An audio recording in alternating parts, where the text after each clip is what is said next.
बताते हैं कि जी इतने centimetre from the left sternal border है, ठीक है, सही है। तो ये एक दूसरा तरीका भी होता है, क्लिनिकली यहाँ पर इतना भी काफ़ी है हमारे लिए।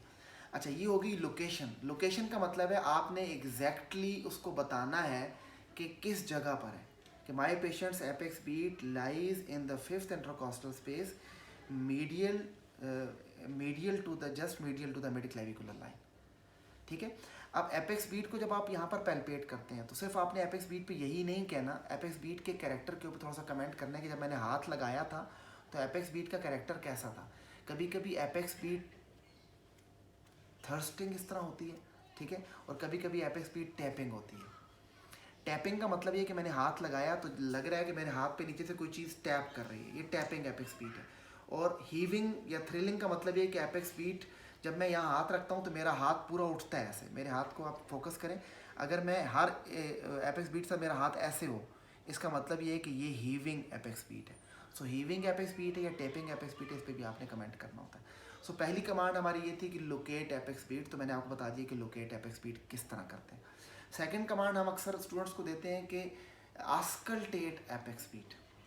जब हम कहते हैं कि आस्कल्टेट एपेक्स बीट, तो आस्कल्टेट एपेक्स बीट के लिए याद रखें आपको पहले लोकेट करनी है एपेक्स बीट और फिर उसको आस्कल्टेट करना है।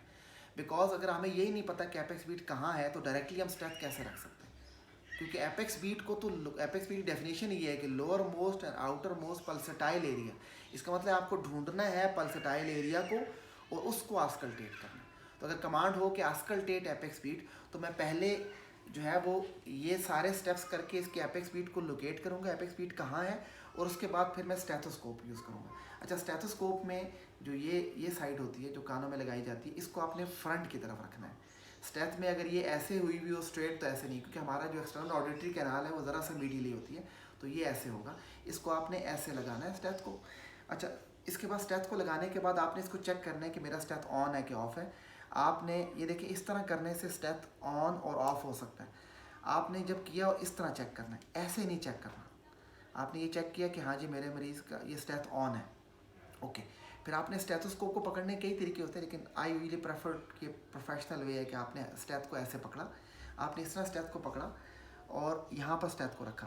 अच्छा, एक बात और याद रखें, एक रूल ऑफ थंब है इन प्रीकॉर्डियल एग्जामिनेशन कि जब भी स्टेथोस्कोप प्रीकॉर्डियम पे यूज़ होगा फॉर एग्जामिनेशन, तो हमेशा लेफ्ट थंब आपका कैरोटिड पे जाएगा। कैरोटिड कहाँ होती है, ये एडम्स एप्पल है, इससे मिडिल ये स्टर्नोक्लेडोमास्टोइड है, इसके साथ यहाँ पर स्टर्नोक्लेडोमास्टोइड के एंटीरियर बॉर्डर पे यहाँ पर हम दबाएंगे तो ये नीचे इसकी कैरोटिड्स है।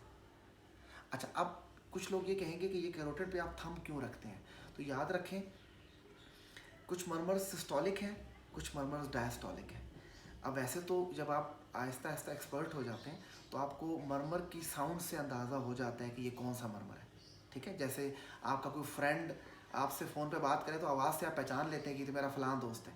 इस तरह जब आप मर्मर को बार बार सुनते रहते हैं तो आपके कान ट्यून हो जाते हैं और आप स्टेथोस्कोप के साथ जब स्टेथ लगाते हैं तो आपको पता लग जाता है ये कौन सा मर्मर है, सिस्टोलिक है या डायस्टोलिक है। लेकिन जो लर्नर्स हैं उनके समझने के लिए है कि जब भी आप स्टेथोस्कोप यहाँ पर लगाते हैं तो आप मर्मर सुन रहे हैं, मर्मर तो एक बैकग्राउंड नॉइज़ है उसको, और ये थंब लेफ्ट थंब आपका कैरोटिड पे है। तो लेफ्ट थंब कैरोटिड का मतलब ये है कि अगर आपने स्टेथोस्कोप लगाया तो जो आपको मर्मर सुनाई दे रहा है, अगर वो मर्मर इस पल्स के साथ सुनाई दे रहा है, यानी जब पल्स आ रही है तो मर्मर आ रहा है, इसका मतलब है पल्स तो सिस्टोलिक फेज में आती है ना, तो अगर पल्स के साथ मर्मर आ रहा है तो वो सिस्टोलिक मर्मर है, और अगर पल्स के साथ नहीं आ रहा, पल्स के बाद या पहले आ रहा है तो वो डायस्टोलिक मर्मर है। इसका मतलब सिस्टोलिक या डायस्टोलिक मर्मर को डिफ्रेंशिएट करने के लिए हम ये करेंगे। और एक सिंपल फार्मूला मैंने स्टूडेंट्स के लिए बनाया है कि आप यूँ याद रख सकते हैं कि arms diastolic, ARMS, arms diastolic. So AR means aortic regurg and MS mean mitral stenosis. So left heart में एओर्टिक रिगर्ज और माइट्रल स्टेनोसिस ये दोनों डायस्टोलिक मर्मर्स हैं। इसका मतलब ये है कि एओर्टिक स्टेनोसिस और माइट्रल रिगर्ज सिस्टोलिक मर्मर हो जाएंगे। तो ये एक ईजी वे है टू फाइंड आउट फार्मूला याद रखने के लिए कि आर्म्स डायस्टोलिक, ठीक है। अब मैं करने लगा हूँ एग्जामिनेशन आस्कल्टेशन ऑफ द प्रीकॉर्डियम। देखिए मैंने स्टेथ लगाया, स्टेथ को चेक किया, स्टेथ को ये मैंने पहले ढूंढ लिए थे कि इसकी एपेक्स बीट यहाँ पर है, मैंने यहाँ पर इसकी स्टेथ लगाया और ये देखें ये लेफ्ट थंब मैंने कैरोटिड पर रखा। अब चूँकि ये लेफ्ट हार्ट है तो मैं कह रहा हूँ लंबा सांस लें, बाहर निकालें, रोक लें,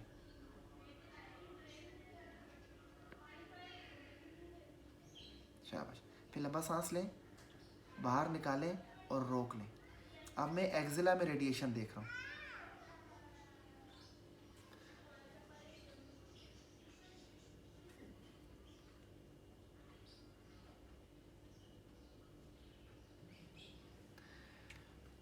अच्छा, इसके बाद मैं बेल, ये इसको बेल कहते हैं, ठीक है, इसको बेल कहते हैं।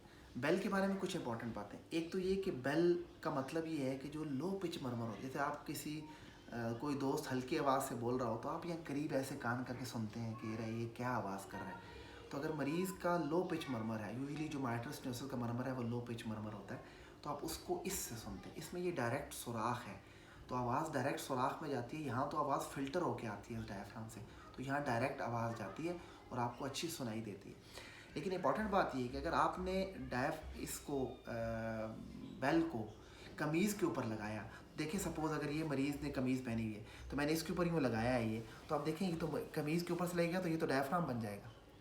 तो आपने बेल को कभी भी कमीज़ के ऊपर से नहीं लगाना। बेल का मतलब ये कि आपने डायरेक्ट चेस्ट वॉल पे रखना है, और चेस्ट वॉल पे भी ज़ोर से नहीं रखना। देखिए मैं भी आपको रख के दिखाता हूँ और मैं करता हूँ कि इसके मैं डायस्टोलिक मरमर के लिए कैसे सुना। देखिए फॉर बेल आपने इस तरह पकड़ना है, और ये देखिए मैंने यूँ रखा जस्ट, ये देखें, और ये लेफ्ट थंब कैरोटिड पे। लंबा सांस लें, बाहर निकालें और रोक लें। अच्छा बेटा ज़रा सा उस तरफ मुड़ो हल्का सा। देखिए मैंने लेफ़्ट लेटरल किया और डायफ्राम बेल को वहीं कंटिन्यू रखा, और अब मैं फिर सुन रहा हूँ लेफ़्ट लेटरल करके।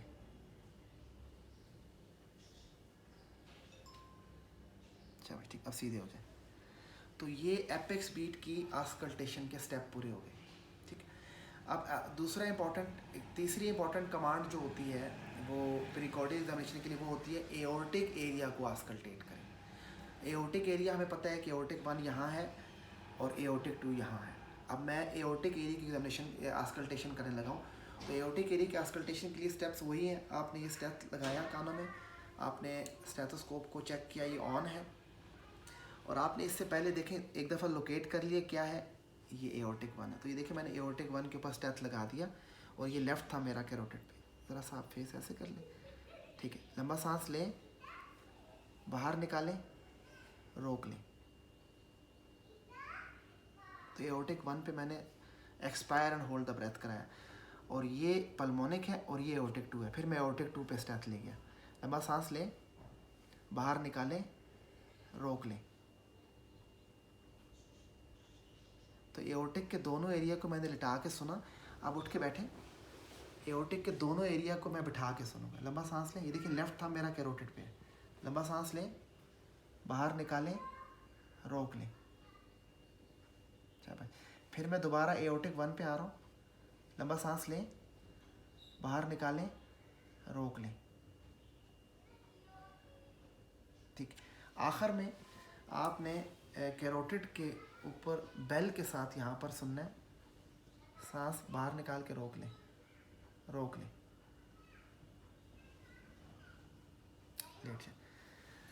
तो ये आपने एओर्टिक एरिया को आस्कल्टेट किया। एओर्टिक एरिया में एओर्टिक स्टेनोसिस के अंदर जो मरमर होता है वो रेडिएट करता है टू द कैरोटिड्स, इसलिए आप कैरोटिड में उसको सुनते हैं। जो सिस्टोलिक मरमर कैरोटिड में रेडिएट करे, हम ये कहते हैं क्लिनिकली ये एओर्टिक स्टेनोसिस है। और जो मरमर एओर्टिक एरिया का कैरोटिड में रेडिएट ना करे, हम ये कहते हैं कि ये एओर्टिक स्क्लेरोसिस हो सकता है बिकॉज ऑफ ओल्ड एज, ठीक है। सो हमने प्रीकॉर्डियल एग्जामिनेशन में एपेक्स बीट को लोकेट किया, एपेक्स बीट को आस्कल्टेट किया, हमने एओर्टिक एरिया को आस्कल्टेट किया। ये मोस्ट कॉमन गिवन कमांड है। उसके बाद जो 2 एरिया बचते हैं वो पल्मोनिक एरिया है और ट्राइकस्पिड एरिया। तो चूँकि पल्मोनिक एरिया और ट्राइकस्पिड एरिया राइट हार्ट से बिलोंग करते हैं, इसलिए यहाँ पर हम मरीज से कमांड देंगे कि inspire and hold the breath. तो अगर मैं ट्राइकस्पिड एरिया को आस्कल्टेट करूँ तो ट्राइकस्पिड एरिया को पहले लोकेट करूँगा, ये पल्मोनिक, ये एओर्टिक 2 और ये ट्राइकस्पिड एरिया। इस तरह स्टेथ को चेक किया, ये ट्राइकस्पिड एरिया पे रखा और मरीज़ को ऐसे कहा, फिर थंब यहाँ पे रखा। लंबा सांस अंदर लें, रोक लें। देखिए inspire and hold the breath. तो ये ट्राइकस्पिड एरिया है। अगर मैं पल्मोनिक एरिया सुनूं तो पल्मोनिक एरिया ये एओर्टिक 1, ये पल्मोनिक है। देखिए मैं पल्मोनिक एरिया पे स्टेप्स लगाया, फिर मैंने थंब कैरोटिड पे रखा, लंबा सांस अंदर लें, रोक लें, ठीक है, शाबाश, थैंक यू। तो this is all about the precordial examination. Most common command मैंने फिर बताता हूँ, most common command apex beat को आस्कल्टेट करना, एपेक्स बीट को लोकेट करना, एओर्टिक एरिया को आस्कल्टेट करना। यहाँ एक बात ऐड करता चलो कि जो अगर कोई टीएमओज इस वीडियोस को देखेंगे, तो अगर आपसे कोई कहे टीएमओ लेवल पे, ये स्टूडेंट लेवल पे तो शॉर्ट कमांड है कि एपेक्स बीट को आस्कल्टेट करो, अच्छा एओर्टिक एरिया को आस्कल्टेट करो, लेकिन अगर एफसीपीएस लेवल पे आप जाते हैं तो वहाँ आपको कमांड आती है कि जी आस्कल्टेट प्रीकॉर्डियल या प्रीकॉर्डियल एग्जामिनेशन करें, तो आपने ये सारे स्टेप्स करने हैं। आपने प्रीकॉर्डियल एग्जामिनेशन पे इनके सारे एरिया को लोकेट भी करना है, आपने एपेक्स बीट की एग्जामिनेशन भी पूरी करनी है, फिर आपने ट्राइकस्पिड एरिया भी करना है, पल्मोनिक भी करना है, और ये भी करना है एओर्टिक एरिया भी, सारे कमांड पूरे करके उसके बाद फिर आपने रेलेवेंट जीपीई एग्जामिनेशन भी जो सीवीएस से रिलेटेड है वो भी साथ करना है अलोंग विद जेवीपी। तो एफसीपीएस लेवल पे एग्जामिनेशन ज़रा सा एक्सटेंडेड है, जिसमें आपका जीपीई भी शामिल है और जेवीपी भी शामिल है, लेकिन स्टूडेंट लेवल के ऊपर लिमिटेड कमांड है, और इस तरह आपने ये सारे स्टेप्स पूरे करने हैं। उम्मीद है कि इससे आपको सीखने में काफ़ी मदद मिलेगी। शुक्रिया।